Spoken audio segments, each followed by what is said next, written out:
Dmitri Volkov had been a chess grandmaster for 19 years, trained at the prestigious Botvinnik Chess School in Moscow, and had represented Russia in international tournaments across 4 continents. When he arrived in Manila for the Asian Open Chess Championship, he reviewed the player roster with the confidence of someone who'd spent decades dominating opponents. He paused at an unusual entry. Miguel Santos, listed as Philippines' independent player, with no FIDE rating, no listed chess club, no formal training credentials, just a local player who'd qualified through Manila street chess tournaments. During the opening reception, Dmitri overheard Miguel talking with other players about his background. "I learned chess from my uncle in Quiapo, playing in the plaza. We'd play speed chess for small bets, 5 pesos, 10 pesos. I've been playing there for 15 years, mostly blitz and bullet games." Dmitri couldn't help interjecting with the condescension of a master addressing a hobbyist. "Street chess, with betting, that's not real chess.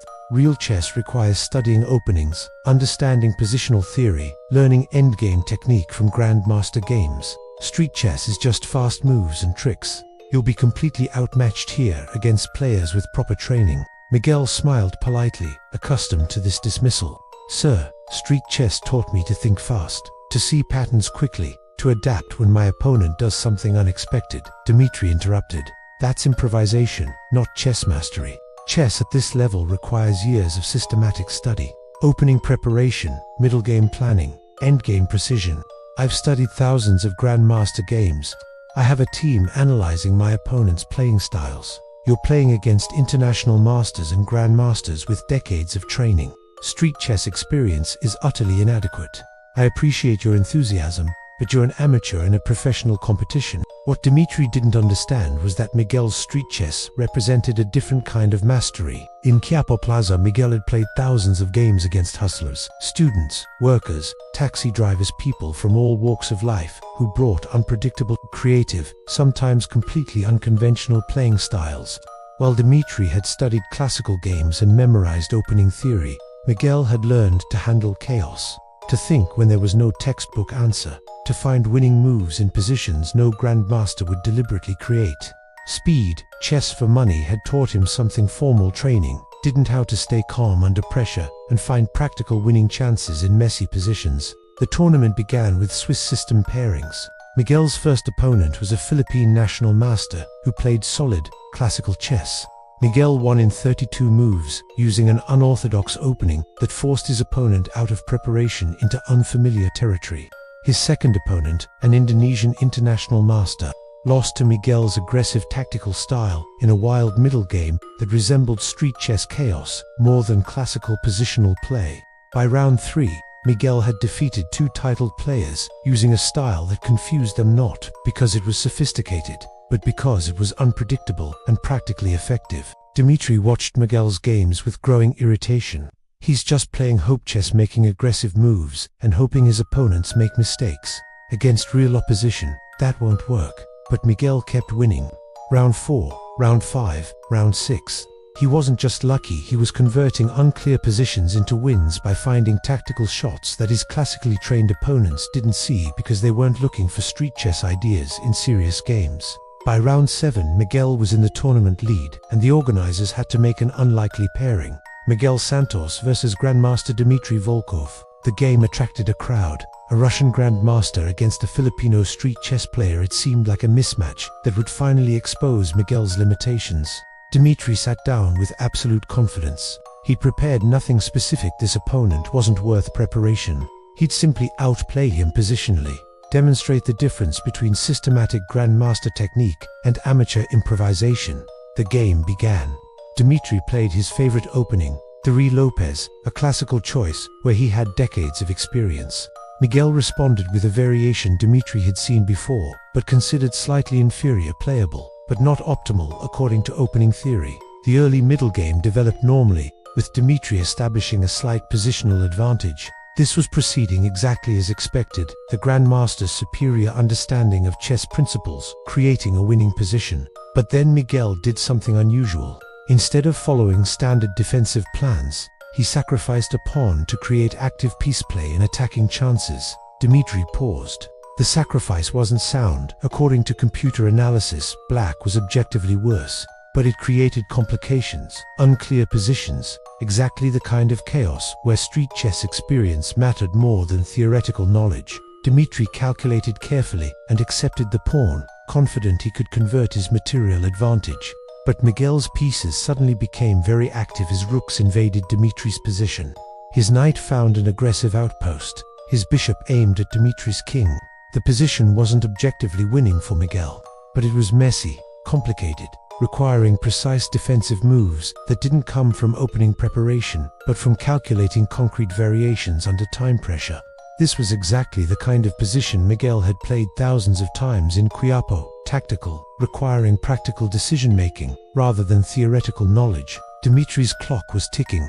He was using far more time than anticipated, because the position didn't fit any classical pattern he'd studied. Every move required fresh calculation. Meanwhile, Miguel was playing quickly, comfortably, operating in the chaos he'd trained in for 15 years. The position grew more complex. Dmitri found good defensive moves, but was burning time doing it. Time pressure in chess is psychological torture. Every decision carries the weight of potential disaster, and the clock becomes an additional opponent, as dangerous as the pieces. With both players in time trouble, Miguel unleashed a combination that Dmitri had to defend against, with seconds remaining on his clock.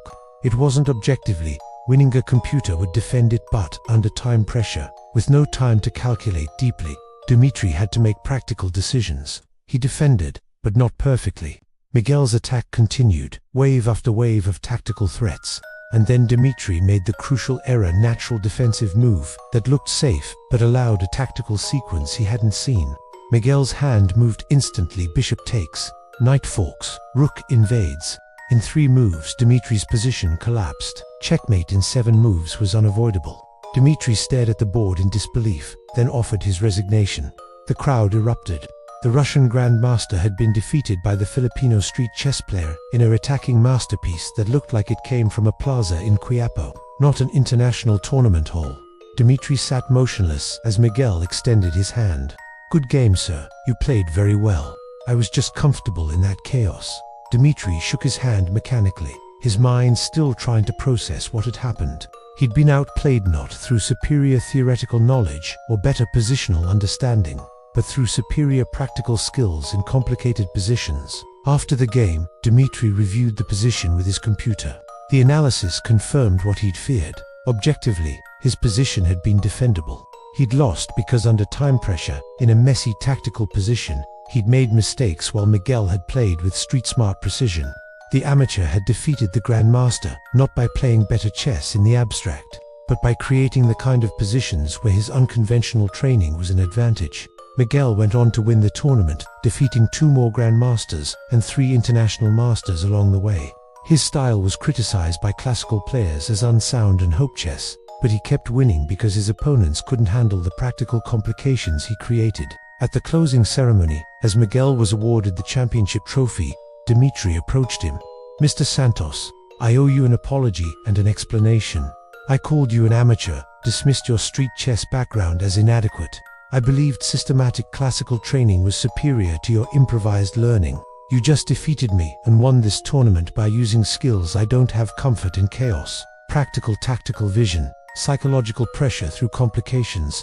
I was measuring you against classical chess standards, not realizing that your different training gave you different strengths." Miguel smiled. "Grandmaster Volkov, you have incredible knowledge. You understand chess deeply, know thousands of games, see positional ideas. I don't. But in Quiapo I learned different skills. When you play for 5 pesos against someone trying to feed their family, you learn to win unclear positions, to create practical problems, to use time pressure. Not elegant or classical, but effective. Different training, different strengths. Your way is not wrong. My way is not wrong. Just different." The story of Miguel's victory spread through the chess world. Traditional chess coaches argued it was a fluke, that unsound play had been temporarily successful. But others recognized something important, that chess mastery could come from unconventional sources, that street chess created skills that formal training sometimes missed. Chess clubs in the Philippines began sending students to play in street chess tournaments, recognizing that the chaos and pressure developed practical skills that classroom study didn't. Dmitri returned to Moscow changed. He began studying Miguel's games, not to copy them but to understand the practical, psychological approach that made them effective.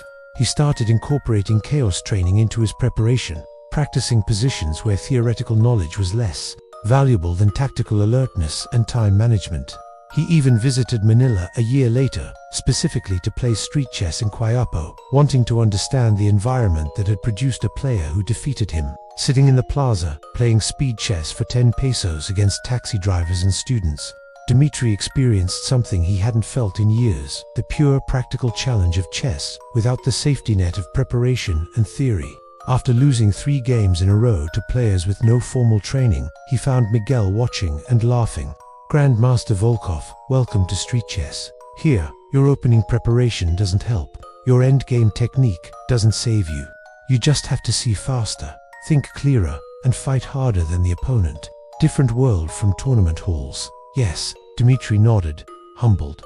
"This is harder than I expected. I keep trying to find theoretical positions and they keep creating chaos I don't know how to handle." Miguel smiled. "That's street chess. No computers to analyze, no seconds to prepare, just you and the board and the pressure. You learn to fight in any position, find practical chances in anything. Not elegant like your classical chess, but effective. Maybe both types of chess have value." 3 years later, Miguel qualified for the candidates tournament, one step from the World Chess Championship. His unconventional style had evolved, combining street chess practical skills with improved theoretical knowledge. Dmitri, now semi-retired, was hired by Miguel as a consultant, teaching classical opening preparation and endgame technique while learning Miguel's practical middle game fighting skills. The partnership between the Russian Grandmaster and the Filipino street chess player became famous in chess circles, representing the synthesis of classical knowledge with practical improvisation. In interviews, Dmitri always told the story of their first game. "I looked at Miguel and saw an amateur, no training, no rating, no credentials. I assumed my systematic grandmaster knowledge would crush his improvised street chess. Instead, he beat me by creating the kind of position where his years playing in Manila plazas taught him things my Moscow training didn't. He taught me that chess mastery isn't just studying grandmaster games and memorizing theory. Sometimes it's playing thousands of chaotic games for small stakes against unpredictable opponents who force you to think freshly every move." Today, chess schools worldwide teach practical play alongside classical theory, recognizing that both are necessary. Miguel runs a chess academy in Manila that combines classical study with street chess training. Students to play in plazas to develop fighting spirit and practical skills, and in Quiapo Plaza, there's a small plaque near the chess tables here. Miguel Santos learned the chess that defeated grandmasters, proving that mastery comes in many forms, and sometimes the most sophisticated chess is played not in tournament halls by titled players, but on plaza tables by those who learned to fight for every half point because their next meal depended on it. The Russian grandmaster who called the Filipino amateur now teaches that in chess, as in life, there are many paths to mastery, and the one that looks least impressive might teach skills the prestigious paths never do.